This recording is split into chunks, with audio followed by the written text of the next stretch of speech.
السلام علیکم ورحمۃ اللہ وبرکاتہ۔ سمجھ نہیں آ رہی کہ بات کو کہاں سے شروع کیا جائے کہ دکھدا تہے دل دا زخم روندے بھی ہے روندے نہیں سے۔ سکول پیف سکول کھولا، سوچا تھا کہ کچھ چلو اساتذہ کا فائدہ ہوگا، کچھ ہمارا فائدہ ہوگا۔ غریب علاقہ ہے، پیف کے ساتھ الحاق کر لیا انفارچونیٹلی، بلکہ ویری انفارچونیٹ میں کہوں گا، کیونکہ یہ ہماری شومی قسمت ہے کہ ہم پیف میں چلے گئے۔ اب تو پچھتاتے ہیں، اب کیا کیا جائے۔ یعنی آج تک میں یہ میری درخواست جو میں بطور خاص یہ اپنے ڈائریکٹر فاس کو اور ایم ڈی صاحب کو اور چیئرمین صاحب کی لاج عالی میں پیش کر رہا ہوں۔ یہ میرا 15 فروری کو میرا وزٹ ہوا ہے سکول کا، جنرل مانیٹرنگ تھی، سیس والے بھی تھے ساتھ، اس کے مانیٹرنگ جنرل مانیٹرنگ والے بھی تھے۔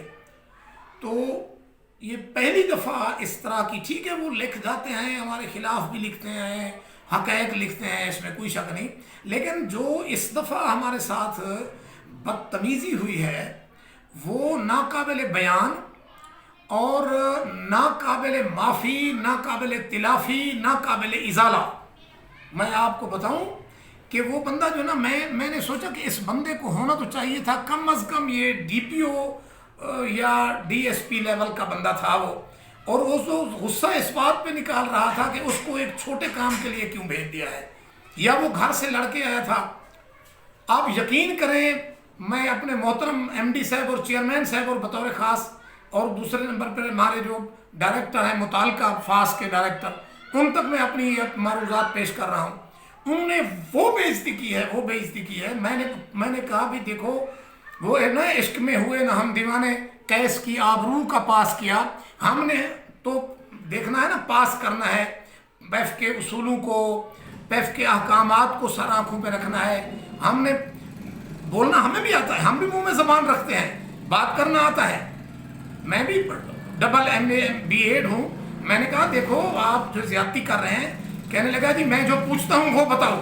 میں نے کہا جی آپ کوئی ڈی ایس پی نہیں اور نہ میں کوئی مجرم آپ کے سامنے ملزم ہوں کہ آپ میری تفتیش کر رہے ہیں۔ آپ دیکھیں قولوا للناس حسنا، مجھے کہتے ہیں میں آپ سے زیادہ دین کا علم جانتا ہوں، آپ کون ہوتے ہیں میرے ساتھ اس طرح کی بات کریں؟ آپ سمجھائیں گے مجھے؟ آپ یقین کریں کہ اگر مجھے پیف کی رولز اور ریگولیشن کا پاس نہ ہوتا تو میں کچھ اور ہو جاتا، لیکن میں نے کہا نہیں جی بس ٹھیک ہے، آپ جو کرنا ہے آپ۔ اس نے جناب اتنا زیادتی کی، میں آپ کو کیا بتاؤں۔ یعنی اس نے نیگیٹو لکھا بس۔ میری کلاسز حالانکہ علیحدہ علیحدہ ہیں، میرے 20 کمرے 19 کمرے ہیں اور میری کلاسز علیحدہ علیحدہ ہیں۔ صرف ایک کلاس تھی جس کو ہم نے اکٹھے بٹھایا، وہ بھی 10-12 بچے تھے، جو ہم نے اس کا بھی شک لکھ دیتا وہ کہ بھئی وہ ورک آؤٹ تھا۔ اب انہوں نے جناب 1 2 3 4 کو ورک آؤٹ لکھ دیا، جبکہ ان کے سیکشن بنے ہوئے ہیں۔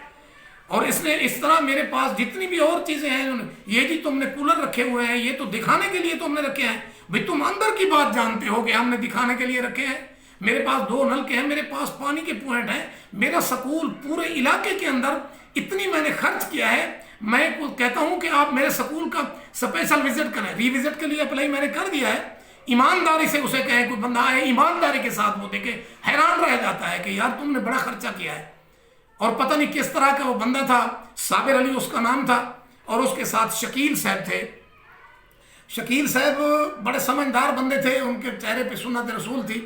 اس نے کوئی ٹھیک طریقے کے ساتھ بات کی، لیکن کر وہ بھی پوری کیا ہے، لیکن اس نے اس طرح کی انسلٹ نہیں کی، انا مجروح نہیں کی جس طرح کی صابر علی صاحب نے۔ وہ تو لگتا تھا مجھے کوئی پولیس کا بندہ تھا، اور ایسی بات کرتا تھا جس طرح تھانے کہتا ہے نا ملزم کو، وہ یہ بات ہے کوئی؟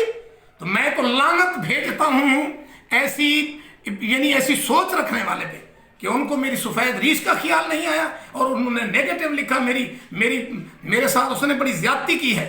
اور میں آپ کو یہ بتاؤں کہ میرے دل میں ایک آگ سی جل رہی ہے، اور میرا کوئی پرسان حال نہیں، میں اپنا معاملہ اللہ پہ چھوڑتا ہوں۔ اور محترم ایم ڈی صاحب سے میری گزارش ہے کہ وہ میرے سکول کا وزٹ دوبارہ کرائیں۔ بڑی مہربانی، اللہ آپ کو خوش رکھے۔ جہاں